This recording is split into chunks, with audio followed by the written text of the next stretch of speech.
anwen ne se sanso ena de obetie bi ene se na otwumu ene mpenfo kansempa na wo mepese tu franka ma NPP amanyoko no ba ku dia tudwa se Ghana fonye no mugidia obesakra Ghana na wachi mwaso afutuo koma NPP amayoko ni titiriu ene wa momrahye bedwafo na wo mo na nado dango gufo do se wo mo ye adwuma koma wo megemu nti odine nsa bebo mu sikam no wo mo se hwe wo mo ntiti abe wo mo mfa ne nkokot nemom de wo de be ye no no da onda na wachi mwaso abusia woni monyamfo kwadwo oponkroma wade adesradia ato mahye bedwafo anim ni titiriu ene dom kuma no wo manimo Ghana Water Company di atudwa se wo mo so ba betwitwa ensuom na wo mo de ne de eni awieye abusia na anwumre yansam na doso pa efise ya ne asi ya na watwi ane ya boaboa ne nyina no ede ba besomwo enu nti aya ne wadi echi abe fontentan kase ne so Facebook aya Ahenkan 93.3 FM sanso ana YouTube live on so ya demu ewo ho wadwenkyere kro na wodi afa emai so 0594 841044 0594 841044 ebrese musania wotro no sa pepepe ani ebekenkan ede amawo enwumre nasia no enkoma Jubilee Hospital anafi sanso na Ahenkan 93.3 FM anwamo baso nyame bo ochina upo umbo oreba nto chaye na yenhia ye wi asade akotaso ewo right under tochina ye boyanza no ni ye twa na se ne honam timehia ne engie ni nyambo ochina kai say over the week kazemu ene endi samanyoko no so toabo na akosi san obi atena so kulem te say poaso chitie bi eno nso Ahenkan FM ye be komantema odobi ni mansi odobi mu akofa man bofo ne wo mo adi nkomo eno ntia na wakai na wahye no say tie sade abato nsunsuanso no ekekako na odu adwenche no guo no ma ye be dwiri ni na kama edi ama anwumre yi ye producer eye Raymond Ashitete aka Rat Kobike edi Facebook live any YouTube me din edi kwaku enin kusi buadumene mame akuya Janewa afei abusia sani kiremu enin abusia ye sha ensem na se ani ye kwakopie mu akane mampani dada John Dramani Mahama sabredi emigidi se poma kwaturi bebi atwere akoma atoyem wamu di nkunim ni wamu so wamu di nchono wobia ehu ne bobre na watwi mu amampani dada John Dramani Mahama esasa nene abato chenchire isi ni trimu na eda neni so ntino wakukoko ya akukoko nkura wodro ekobo aprodin sama wodro atudwa na watwi mu wakoko pie mu ewa tifidu mantemu ene etu ahene ni esi ahene a wamo edom NDC amayoko ni mukoto kasa atwetwe nkomo na ne nkomo twetwe mu arwade atudwa wokyere mu se wabesra pa se Ghana fo yem yeni enna ho yemfi yeni pa te sabo a wanyasa NDC NPP amayoko yi ahwana ne wom de afa yesuli akoba ne saso ebe hatwen enu ti wasra pa o se NPP abai wamu baye no efishane bo bese police antem nie ne wom betimi aye nyina ne wamu di egu aponso no woyi ni nyina free wa free ni wom betimi aye anya fe ni wom betena se akika niema abomo ama senkyere ni bi etimi asie enu ti wasra Ghana fo pa asese bre ne so ne yakwakoto aba yenhwe na yenhwe se woni yakwa yedi tumi ema no wa babeboa amomen yenya fa pempa bi agina so. And when we come back into office, I have said that we will make sure any opportunities that are available to Ghanaians, you also get your fair share. Because you are the owners of our party. You also get your fair share. And you are going to win the overall. But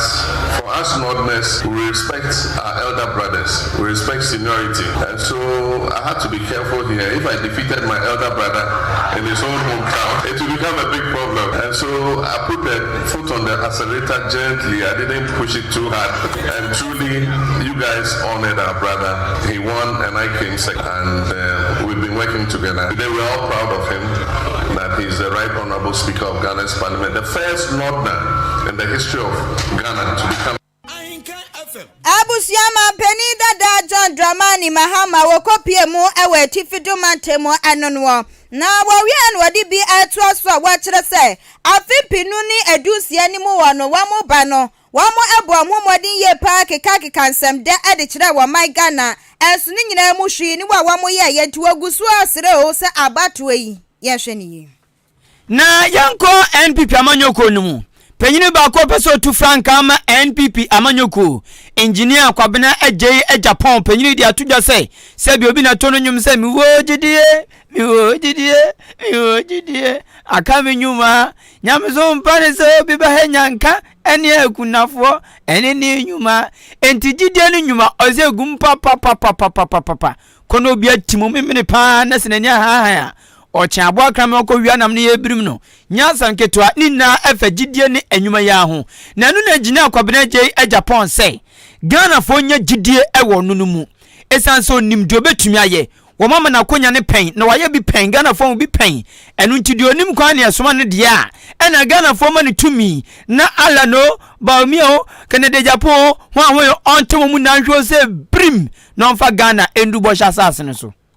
I believe my word is my bond, and I want the Ghanaian people to have belief and trust in what I'm saying. Yes, be American because I have lived it. And yes, be many opportunity to be. So there is no way I'm going to go away from what I believe in. Minim say Ghana for have become very cynical about politics. In fact, we share some of the surveys now, the regard for politics and political parties now. Because when you're there, you have to vote for a politician. SOB a running on minor. It cannot be a lawless state until a decision has to be taken. Instead of residing in the past, we're there abano yebeto 2024 meboa. Esemudi etu monsem na muwe. Yesu ni buying our character, not only what we are saying, but our deeds. Ntina memako around the country, a lot of television stations, radios, to defend my record in government. Ahenkan FM. Ora engineer kwabena je Japan peso tu franka ema NPP amanyoko no. Abusiana wachi monso oni monyafo kwojo ponkroma wadi adesrade atumra shebedwafo ni titiriwu ani dom kuma nanim se wasro mo pa se ne ebeya wa my Ghana yebetu mpon ya mamuei ebenya fapin page na so na yesika sema ne ebu ni kwamu no anu so betimi agina pampin ti wamu nyina kwa mumomo ehihye ya wodro aban adigu aponso nyina wamu anyintuo mo ne nkasa ye mu ne wache sesese ne kokopie mu ewa mrahye bedwafia aban ni de hihye ya wodro agu aponso a wo pe eto sika na wadi apre empumtro so ansa na nyina betimi abamu no agisa dom kuma wamu mrahye bedwafia wamu tirimu po ani wamu suso ye bie no wamu timi eje mu ntina watwi mu wadi adesrade kwamom se wasro mo pa wa my Ghana empumtro ani yepe ama yosem ayese ye be yo ye enti wamu nkambom na ehihye ya wodro aban adebepie mu amrahye bedwafie bia no wamu anyi antumu. What are the tweaks that can be made to the current draft of the bill as is, so that we can find a good middle ground and still close this about 4 billion gap that we need to do on the revenue side? So I'm not even too fixated about arguing with Guta or AGI or somebody. We must find a certain decent middle ground that allows us to close this gap for our collective good. To our colleagues in the minority, I think it's clear as we go along that we need to work together to achieve a certain objective for the country. And so sometimes, yes, we all get whips are put in place that let's do this, let's do that. But I think we have to look at the country's interest at this point in time. The world is ready to help us. China, Paris Club, external creditors, we have reason to believe are all with us in a good place now. And they are all looking at us to see whether we as a country will get our act together and help ourselves. So my call, my appeal is to us in government, those in the minority, those in the economic groups, that we all need to find a certain common middle ground and ensure that at the end of the day, these revenue bills pass and we're able to close this 4 billion gap or so, and then be able to cross this threshold. Ahenkan FM. Abusiani aya woni monyamfo akwajo opon enkroma wasofo awhwa amanebo ensensemso. Omampani na nadudan kwakufuado aban edi bibi baya ya fan domestic debt exchange program DDEP na DDEP no akwasa wo tibi bia free bibim na bibi na akwakote free bibim no o mokoko onka he adekono nyodia so kote free by force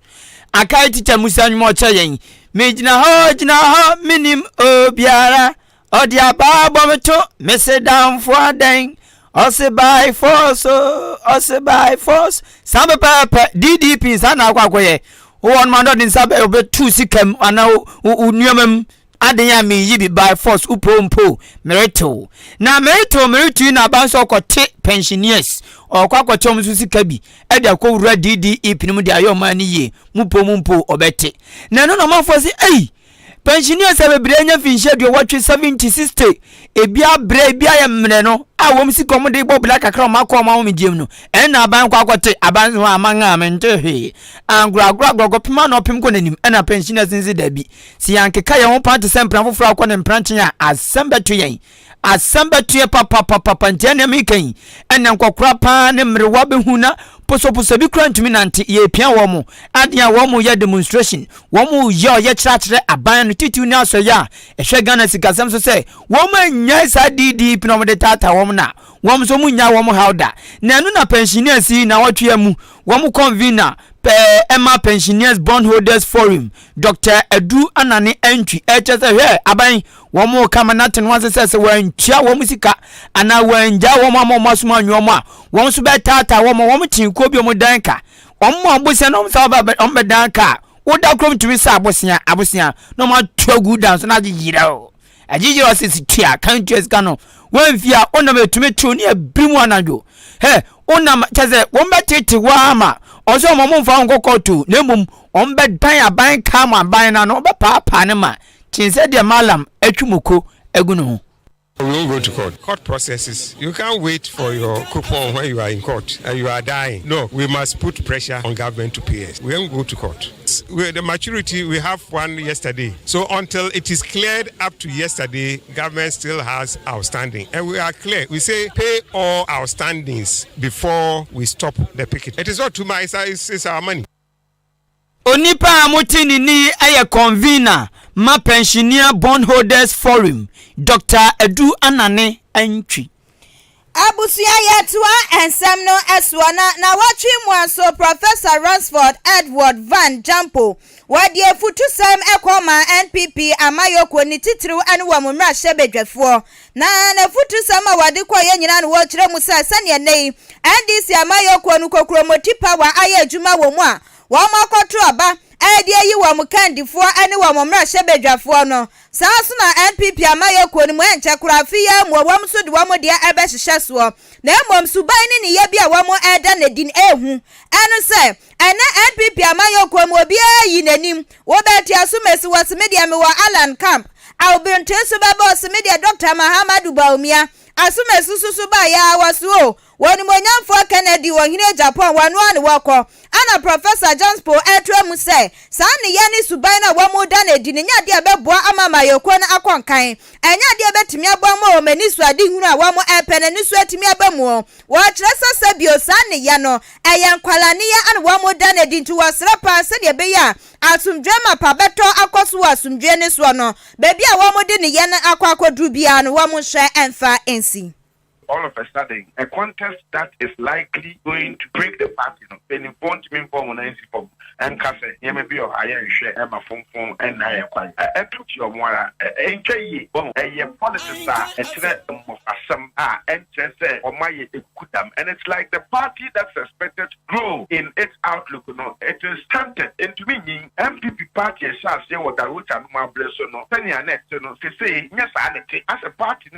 any conform is a Benya Kennedy, leaders baby grandpon, and said, oh boy, publicly, directly, indirectly, or more agina A and I see the B. Where are you poison the atmosphere for the elections that is expected to be undertaken? Any could not E and I could not be without thinking about the potential implication on the party's electoral fortune. And you are also supposed to make sure that whoever is leading as a top echelon member of the party is mature, demonstrate maturity. The party is an elitist party. It's not a party for small boys. Abusia Professor Ransford Edward Van Jampo eye wo penia bana amanyo ohu ensensemu a wakodare ewo mu papa ne ane ekotie na enche bia na Electricity Company of Ghana ECG dwumakuo no ma hwe enyama hoden so efra se so mu twitwa enyama hodi mu adentia Ghana for the cap 5.7 million Ghana cedis enya kaketwa we nam so mo di dwuma pa na wo mu wie ya pe Ghana Water Company Limited wo mu so hwe nsuosu wo mu so wo so wo mu ho wo ma 79 ne se man for the water bill pa intene wo mu so ni abre pa na enu na managing director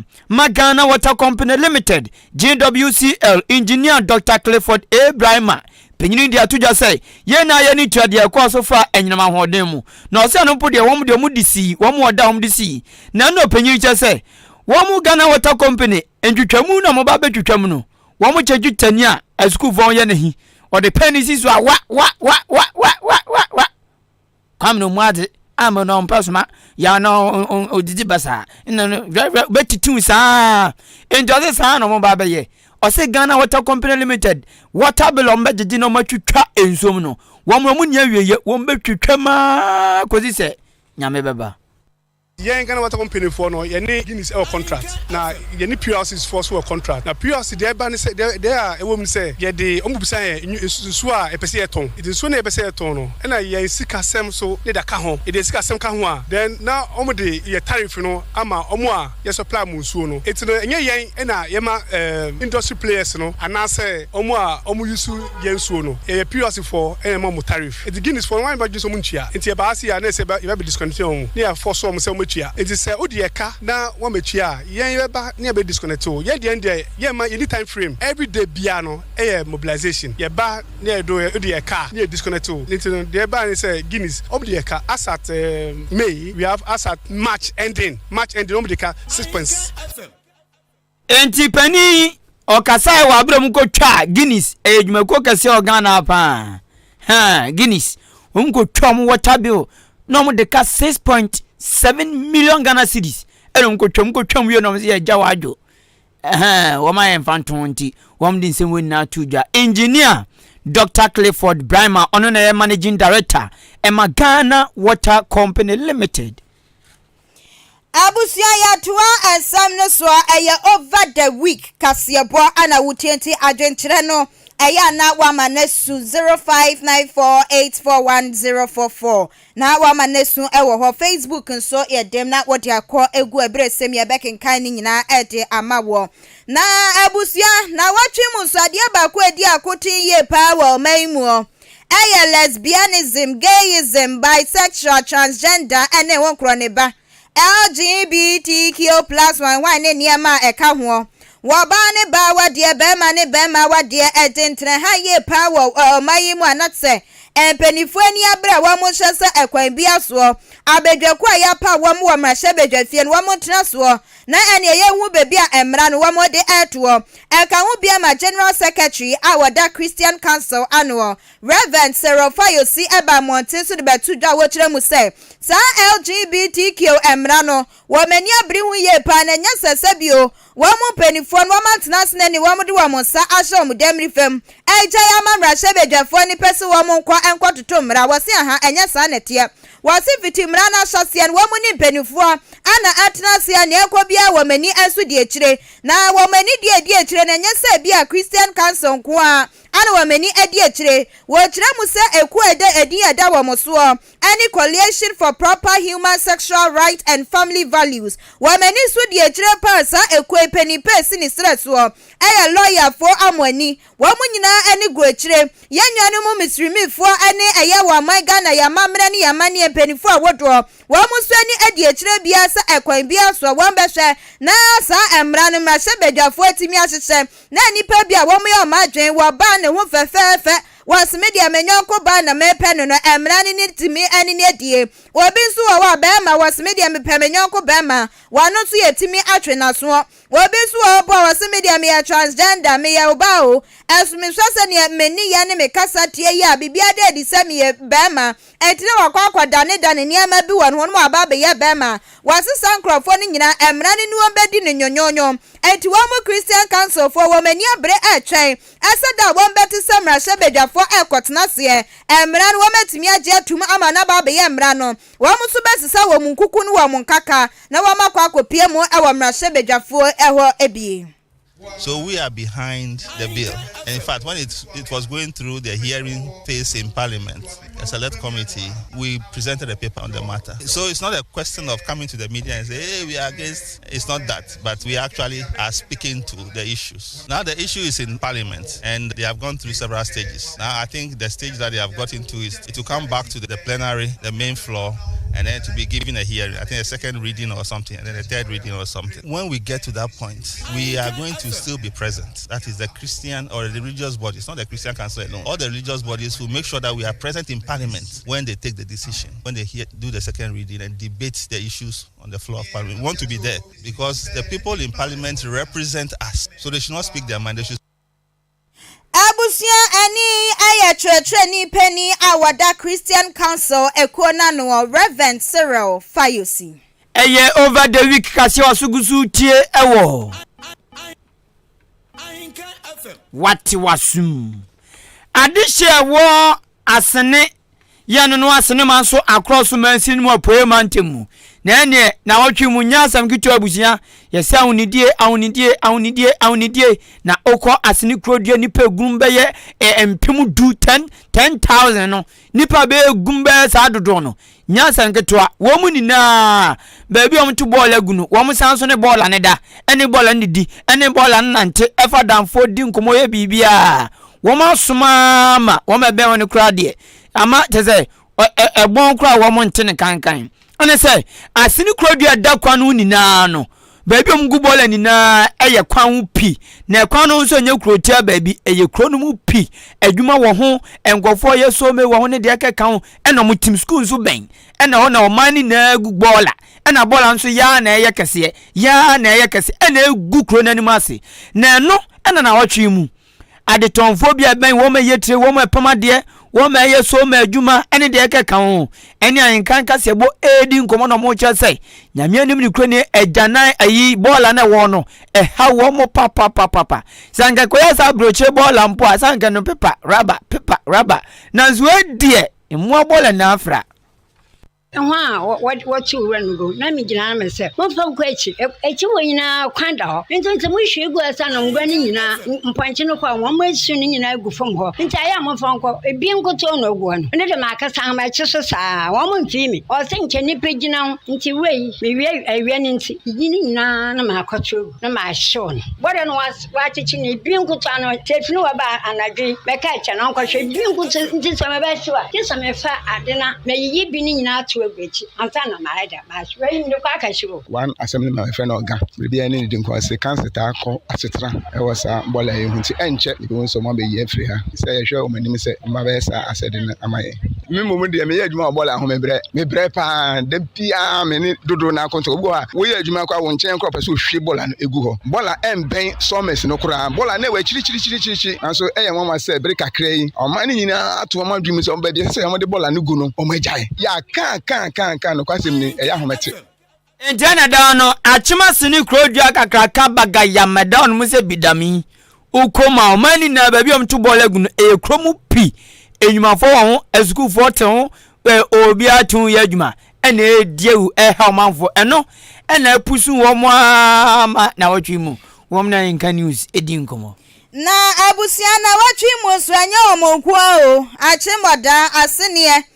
lecture area ni adisha wa muso ho etwejadre ye pachre mu se wa mesra ahoban boku a wa muo ye mpotemu ase wa musra wa mada wa mohwe na ahoban bo ho sense mo mu yiri mu pampi fi senkrofo bi edi wo munya sa wada na ona egu moten so de ya na ya pa wa wadwe sa watutu bibia mu na ade bechi woni ma kakra bi a wo ya wadwe sa wo bo ho ban no wo bi afa kwati kwan so na wo besesa sa niema na koba ne sa ha twen enti wo mu tre pa sa ho ban bo nsem o se timi ayiri mu na wo mu ni Ahenkan Kasiebo etwetwe nkomo an wo mu chem sa de ba ko ayira power asene lecture area no ene wo ko portal de be ye aduane wuja wa bonten ade bechi na ne ye ne dia wa befa ko wusi wudai bi wakwa kwato roofing sheet ade betina ne ye ne dia no abefa ko iron rod tesa ehuniema bebre na wamo sisa kwa na ahwe sa niema isu a akoya sadade niema kwa ne wamo esisa nti wamo susu pa esa mrante ya wamo sisa scraps wamo a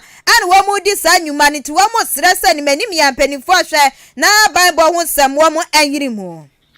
me sorry me report to Ninsiwo. We send the Insiwo, we send the Insiwo, we send the Insiwo. Ah, then I have a fuck report to tell me for ya. One more befia, befia pa. Be any no maba. Alimina, Miss Alimi by a halimi benawa. Masodia may be bomb and pessy again. I mean, ya report. We will be there who could jum no dear mammy. Or Bano Beja, and one is semisivo. Matter this school one. Allow me for no. Nyasam gets well. I am not real fear. O Porto, or that is any obi be a message sacco. It's a higher papa that command me saying to motion ye. Now saying, ya dear inch and never go on me saying, or message and then nephew me say the coin. So moon shall get the hardy baby here. Sister be our baby, you want me say, so on me say, or quite a jumo area, no co boon the porch and because it's an human you now left you on them. Allow me for another yes, I didn't. Police in Fonia, why the my papa mountain man, we say, Semeti volunteer for a mountain man, mamma, ya, and Quebec. Abusianti way aya this year bia wamu Brim Central Municipal Assembly achimoda asenia abatua empesua eso.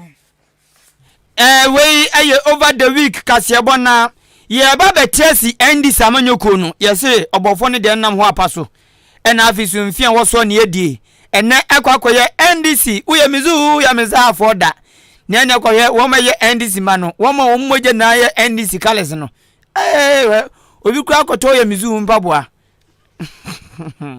ena wo ma to aba eyi wo ma be ko ebe gina kopre MP ama constituency saudro eni wo ma be tu frank ama party nankasa wo ma to aba akosi sen baabi awie baabi nwie ebi kan ene de keka ho ye be ko ne akoje amane afrimia mi audro bi eni nsunsuanso bia abeka yensa ewo ya mantam ya sei ni empotem baabi na ansa na Ahenkan FM nyame bo ochina pe kenkran ocho ne be baabi abodejo bode ho nsunsuan de ne baba koduru enti nyam bo ochina opon asori ase hi bomodin ehia wa chim aboabo Ahenkan FM yanim adentia eye Mother's Day no ye kotete ho no ye koya mame mukase agosia Grace osha obo wanwamo pa ye kwanu nsu ato ise fonse de corporation na nyentan kama ne bai enza ngo be huma wanwo pa wanwo ze yes entimba to nyambo cha wo ma baba anwamo no koso anwamo party pacho brani enhia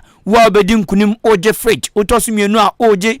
TV 32 inches otosumiensa oje rice cooker ni na ye ready ewanu mi sei enti bomodin akeka ho na brot ochina yanji twini trada emra achim aboabo mema ne nyafe na enya kono ade odbanu anuani nna no Ahenkan FM afa ho ka mepa cho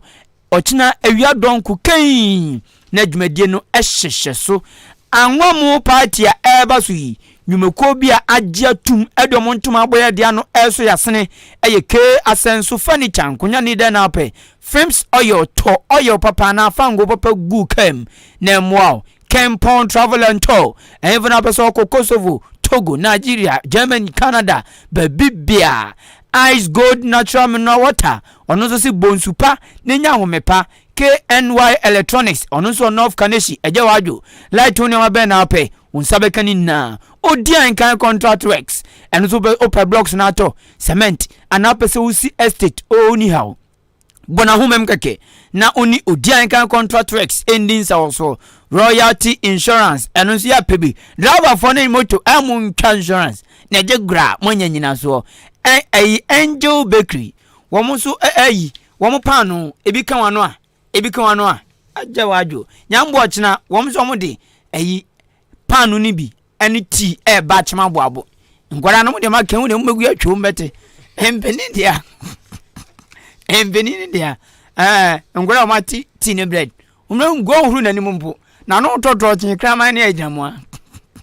enti ngwara no no muhuru mani manza na mabwate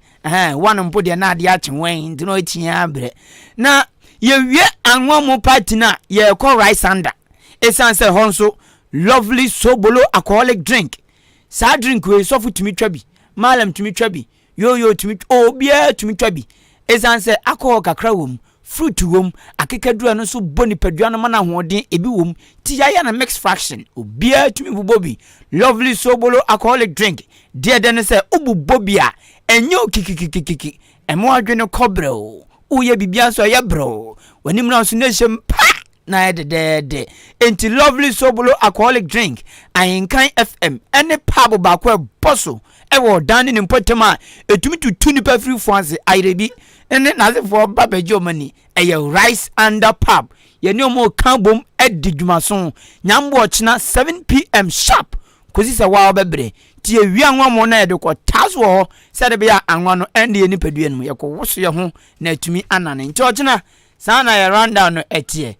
shia yen Afeya busia Jubilee Hospital so enanyumre wa maso ya sese ne ochina ya kwa woso ya wi eduemu atola wo ma meka se nani kuma na ode na kofie ne wakoda na wasasa wechi abane wankase we nani kum dia ne wo ne maame mujinemu ana se ya maame ne muso de animu omo won betimi aginemu ade achinya na wafra kwaku Mrs. Yontin pesa me kwa doctor and wo mo ne sa na ya wo mo ka me pesa me kwa doctor nti ma me nya frɛ wa na ne Jubilee Hospital wo de ma me akwa na a doctor for wo ma bobe e wa pomudi hu sesem so no wo mo ahwa ma me apomudi na saso agina ne na so ebiem na Jubilee Hospital e wa laboratory a ene ya de a woduro ni nyina akwa ya ne ahwehwe wu nipadua ni me ahwehwe modem ehu ya de kopotia e ha wo ya no awie ne o pharmacy a enuro abowobe entinya afeni ya betre duro na ma osakwa abonten kokoto aha enuro ni nyina Jubilee Hospital wa ya ma wubie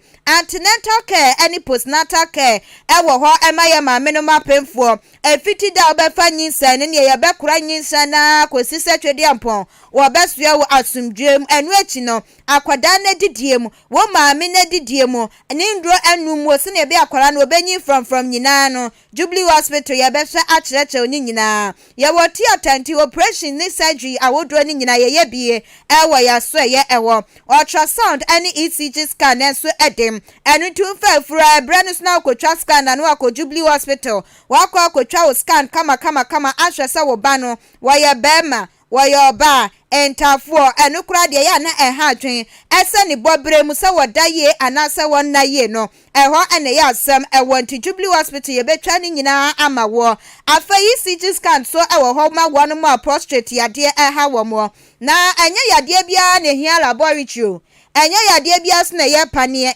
enye yade bia na ye duro ebi wo ho a eye kasa kire ene ti Jubilee Hospital ewo counseling unit akwa ene ye be kasa kire we bono na ya enidi biem no nsia bo a enu mu nso ehye fridge mu ni nyina ye be kire na wapomuden no a ejina ne na eso eye clinic ewo Jubilee Hospital nti eni wo ho yade bia fakọ na ya hwema wekoba ne se ahwehweni wani ebema obi a ya behwe ne ya ma obi abowani no eho ban diabetes and hypertension clinic eso wo enti mojamroso ana eha wo esichire yade ni nyina no kwa ya be kirekire na efiade bia na ye enkirekire ema wanu mu diabetes and mojamroso eha wo mno kwan a ewoso amufa so didie na wamunum wamu anuro na yade na no sutumi ebrase afa kantin wo Jubilee Hospital ho akoya yaresabia ni ntino yenua ne ehu etiye pa insurance card awudo ni nyina yasefa bra apomuden ane ya hwehwe amawo se wapomuden ebekọ nkan ti se ya private health insurance ayeje national health insurance so fabra na ya hwewo Jubilee Hospital ewa achim oda kwantempo no eso aboabo Amantra Bridge ne so a ana wamo ewo from 0244 575-799 0244 575-799 Fi adishima ma yantisi endi samanyoko na nabatom de sheshe so no sen ena akwa wi fu adwen kyerfa 0594 841044 0594 841044 text message and WhatsApp na we no kuta Yesu moja me kyerɛ yama o de file SMS eba bedu ukuta smartphone so to me the WhatsApp eba bedu Facebook and YouTube DJ Kobike Adaroma watamya tum yopo ya chimpo yoyo watamya tuma ye streaming live ewonomo na do adwenkyere afa ho afi yenhwe endi samanyoko na batom de hyehyɛ so no sen ena sunsanso ni bi etie Ahenkan FM wati wasum ma yenhya zemfri ediemo yedima we ye achimudan constituency achimudan beton peso aso na womo no womekosi akan no ewo somo prebetu franka ma ND samanyoko no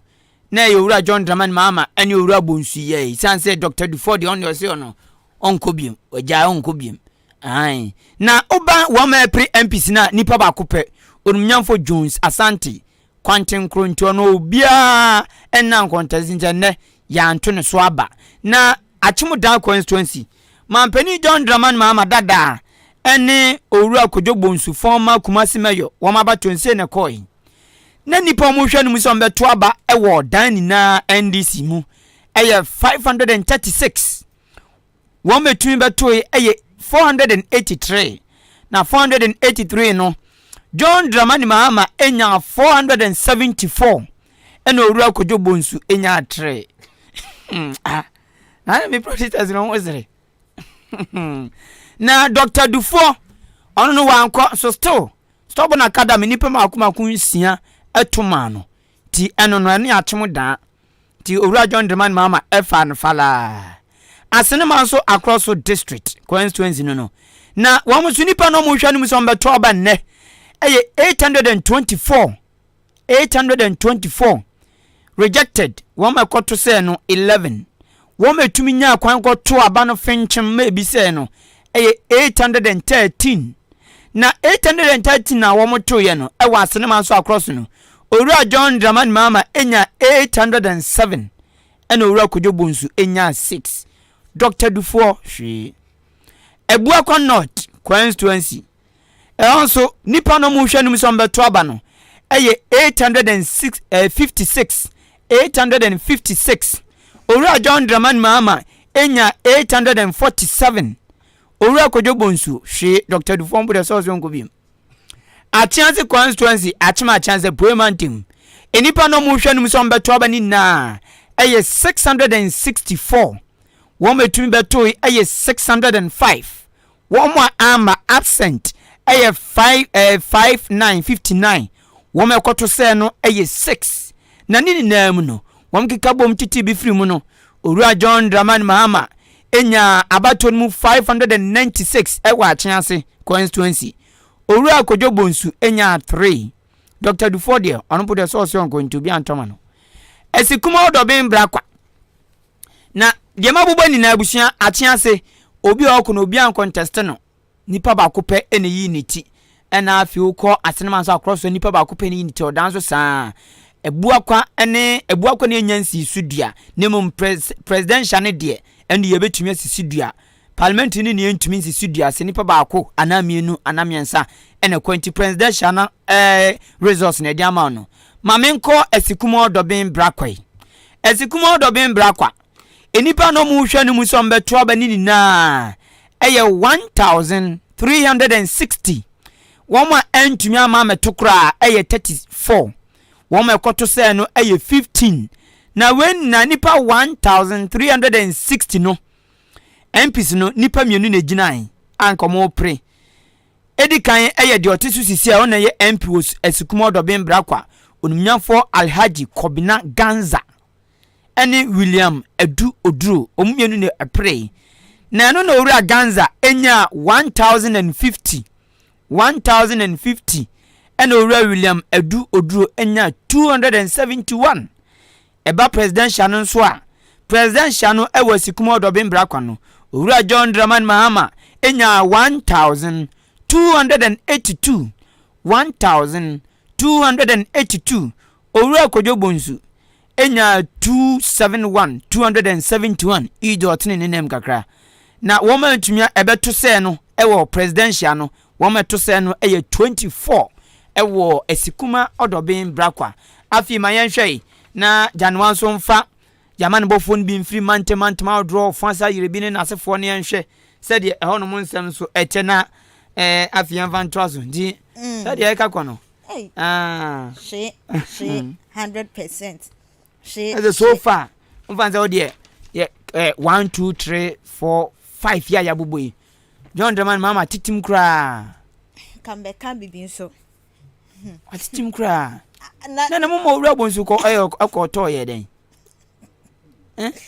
oze abatron na kasawo NDC abatron ne na anka wo ye ema asohye kakra be mu no Dr. Enti wo no twisensa ya na say They na emre. Na emre. Ono twese san ya no se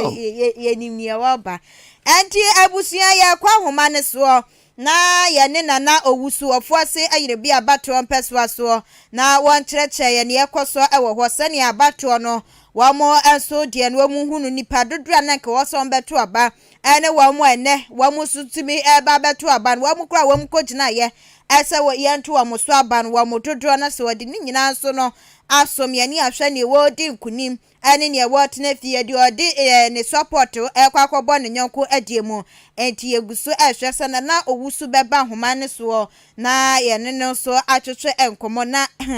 NDC eyezu eyeza wamo eguso atese wamo bobo man no esa wamo guso wamo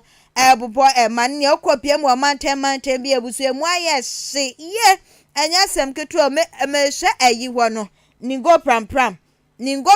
ho na me hwe se ayi ye friend say sam na te George ne na ni abri ye pa just say ye mani gaba nti ye hwe ne bekoso so ewo ho ye guso ebomu ese yes ti say ebenya reporters no ye gusu pianpian oma na yemfa manfo adwen che ba kumien bi mfam we say fantastic news by all standard as we hwe brofogu brofoso de batwem atum say wa yada ye pa o se ncha so konkoma Ahenkan FM adwumefo ni na kren to kran uchaye na o se Ahenkan FM apomantim ye ni se sukra mo ya bo zege onzo ya bo zege o se yenkoso nya dwuma pasi ya the news is loud and clear ewo achim kokobin o mo biem ku ha o se Okada station mama invenzi na nkomra enti abusia mayanko ebrem na ye ne asonafo nyina ka kire na ya adobia enso enkotwetwe nkomo na anyumre yi maju Nini aba na Joso na empome bia boko nyame adum ye da twede ampo ase ene adaje enheda ni puso service ni bia bakrom ebrem de na ekoso wo ho yo mini aba na dika na menda woni watiefo nyina se na mefa mu begina mu ewo brem of mensin obepemu ewo abrem ko abeto ampeso aso e de na den ena tinye kokoko amanyo okoni yisi wonu mo se nyo mo to abaya kandi for de di omo mo betinya kwakopne abano eya 15 yenu enye dumi nan abato e ba abeso yi na neda no mo to abano de ma presidential ena afensu parliamentary enimi yenu nyina ena na mo to na neda bo bepiemu abrem abeto ampeso aso de ya na NDC party office ohonom na dwumadie nyina ekọ so ohonom dwumadie no hyaase na abono nkono apemu pepe na electoral commission for etinde piemu no mo di dwumadie nyina ehhye so na delegate omo di omukategu akon so omo hye so omo benya kwanya no ababeto abane nyina no mo nye 950 na abato no ehyaase no na ye kono parliamentary na ndi kan no Nuruddin Mohammed Hussein on na number 1 number 2 no onimonyafo Abuati Dazi Paul on na number 2 ye ko presidential no so a onimonyafo John Dramani Mahama number 1 onimonyafo Kojo Bonsu number 2 ena afen so Dr. Kwabnadu Fo so number 3 na mo de abane hihye so ba premu bo pepe no na enipa 153 ena akwanya ato aba no abato na hye na penken kizakasa kitinkiti bi ena na mo se na mini aba ho babon nsem so de na de na akwanso ye papa ba be piemu e wa brem constituency dia police commandant obutu anu sei ASP Edmond Ejekum for the man se ne be gu wonom send ye gwenchu enjana kasakasa bi beba e be sergeant to kwatem beba de ombetia na okwan and ye tumje ko fo be piemu honom sanso na the immigration officers for e be piemu na ahobabo nsam de na mini aba na da na akwan so e pe so kuku jam ne bi be pie honom na bro mo de aba no ko awie ye no na afe ye ko na parliamentary seat na onimonyafo na da number 1 no Nuruddin Mohammed Hussein etinye na aba no mu 509 sanso na onimonyafo Abuati Dazi Paul etimi na aba no 323 rejected baako ye ko presidential no so a John Dramani Mahama enya aba no 815 Kojobonsu enya abanomu ensia matrix 6 ena rejected AS16 na awawasem kakra etimi ekoso ewa abrem abetwa impeswas bi nyina na say electoral commission etremu say papers omu issue is delegates metimi na akonya bebeto aba no omfanto aba no nyina no 828 nanso abato ne kwa wiera ya kinkan ya bibia gugu nsania so no na kamnya kwa ya say abato na kwa ya kadibia bomu a akakọ 833 na ekamya kwa ya say abano maku num esi baabi aba ensi electoral commission for no papers ni bi ani ti ma wanchi kakra ba menti mo wasan kitenkitin bi ba sana bi ka sana bamba ho sam da so kanka menti no omo di bibia etoyiye enti mi nia ba na delegate ya share mi so metinya ba to aba no 950 na so ni pa delegate omo ti mi ba to aba no 833 enti omo ya nya kwenya meto aba no 138 enti chese abatro ni kwa na wie yes na ehwa mampeni dada John Dramani Mahama wona wedi nkunim ono na wedi nkunim nya aba ne mu 850 815 and abato no kwa na wie na ye kwa na parliamentary side ne so a onimanyam for Nuruddin Muhammad Fusteni ono so na waso ahenche na ode aba 509 and it's military onimanyam for Abuaje Jazzy Paul nana ya anwumre ma ya na wase ene wa manebo mini aba madam so asen enti abusia sunafo nyina ka kire nana ya adobia ana wade ne de afri ebremu so eba yenti ma yankofo ase ayire bia batron peso so na ye ne nana owusu so enkwatwetwe enkomo fro ne ye hwe ne ho so ekoso okay answer na ebe ko fo asa yire bi no wo mu gusu pusu amansan kan no ma answer na ebe ko no ma yanko atwufu atimokwa abeton peso so ati mokwa abeton peso so vimvi mantem yaman boni okoji aman Sedu Abdul Ganiu the odiamani ene say presidential no nipa toy 1098 Owura John Dramani Mahama enya 1017 Yewura Kojobonsu former Kumasi mayor onsu nya 53 Dr. Dufo enya 4 woma etose no presidential no 28 ana moto say no parliamentary woma ekọ preempi no former MP Onimnyamfo Samuel Atuamwa oso besan unity na eno nipa atuaba ni na ya 1001 former MP ni nya 406 ena penyin ba kwa nso unity David Theophilus Von D onso nya 690 rejected 4 yankofo asa yebimra abusia yankwai nana owusu anwumre majo Nyako padrom ye hu ye pa na wonso ya da wo bode enso ase na abatro ne sabre de ke kwako yesa ya to awi aye gusu aye kenkan wofo so yire bi abatro peso aso de na ekoso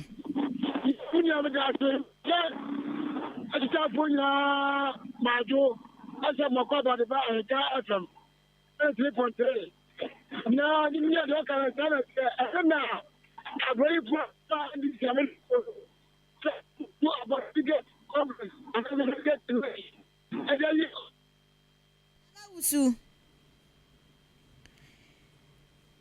Nana Usu abusia ya besa so akwa homa ne so biem na ne ekoso ho nyina na se na homa na titi esimu esanti no ye behwa ni asanso akọ na yakwa akotie na ekoso akwaku yeko no de na mebubo ne atwufu atimokwa abeton peso aso he no mo de no na asem ti ansenensa ye besan akọ na Usu ono no January ya form of adwenche ba kwenu bi abanto aso na mekenkan KKB kokobi message bo say enu achi no happy Mother's Day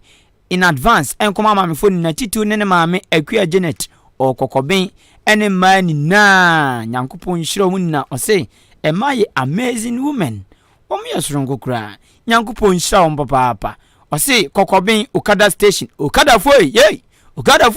emoto mu twa mu nsusu na ya 4 5 years 10 20 years na musisi wa uma etete Jana matom boy ukada foi yey checha mo atem kokobin unwa eniwo mo ntie a wane kotian jamfi ene di free kokobin e bai KKB jamfi da so yanko fon asemra nana usu nana usu jina baby pama ye aniti jina baby pama ye delegate no wa mododo san ana na wam ti beto aba no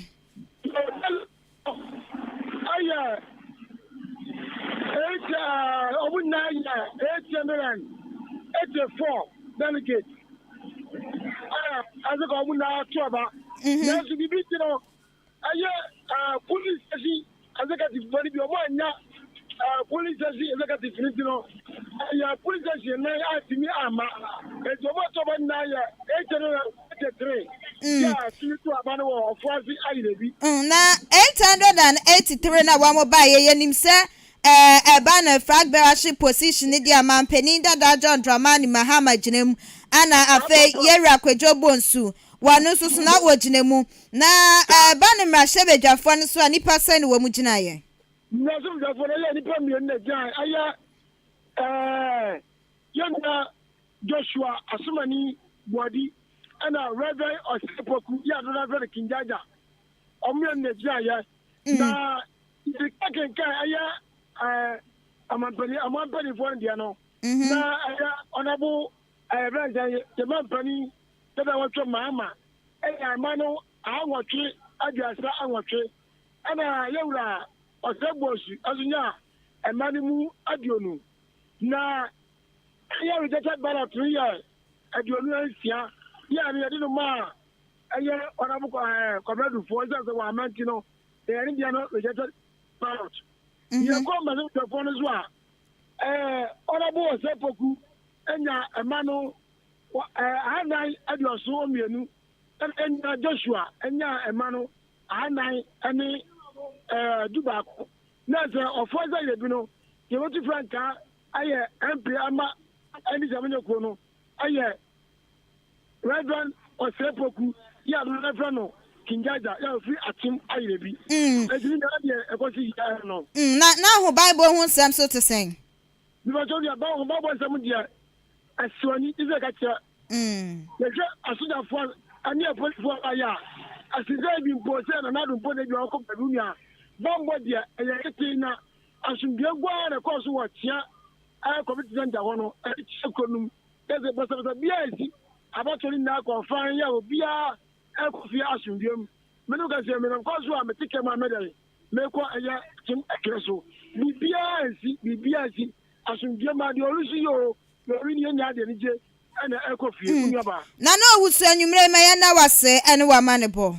no reason about na menka mo na me onka wo so ho enti abusua ne ekoso wo fuase ayire bia baton peswa enso eno na tse so hwa ne ekwa ne ya bobo yi dia na mampeni dada John Dramani Mahama wonu ana se wogusu a wodi nkunima wo komantem ne de edoso pa so kakra ya bobo so ofidwemu ade ne edadi eno no ejanu ayase ebesi uso nke shoma dia ye de ya be na ebe uo bibi kan uo bi chia o chan Mother's Day na answer na ma North Town se ayi ningo pram Sam George wini on so say wini na North Town na no say di ogba no afuna huru North Town John Dramani Mahama enya 1365 votes kojo bonsu 1 Kwabnadu Dr. Kwabnadu for the onukra was on your song ko nton po de onya 0 na enye won koso anko kra nye so ko na onya 0 wanko ti North Town John Dramani Mahama 1365 kojo bonsu 1 ka utuba na yakwa na yi woma enke wo so mo toaba no enenam 1370 woman nya kwanko to 1366 and are rejected 4 North Town abeto ampeso aso no na mrasebedwafo de ndi amawo debi okay debi and account asemo Nu ochna sabrade na yehu presidential ne de sani aye de obi ani twembi nyambo ochna amamefo ni na da sani na ayenga ve ya anwa mo party New York na wo yanim ya ya sani ko chinam right sander sade bi anwa nda da de ya be tochi Intina kwaku. Yay. Mame, happy Mother's Day. In advance. Me mame, Mrs. Roslyn, Ekia enim. Wa bona boss wa pan wa tai wechia. Hey! Me mame bona boss wa no di wechia. O mame de enu ya. Hey, wa boss wa di. Me mame no. Ne de na minim. Sa one ma kwa pam. Hey! Be come na here there. Hey! just come and come na obona boss no just come ye bibi na me mame me am friend mame soja ye won da ben ukwada mame kwasi do akwasi grace be de ukwada mame soja wo bo na boss no odidi wachi a ade na enye ye kura be yi so inti mame me ma happy Mother's Day ya mako nan me gina me nya no mu nyina anamu na ya sren kwata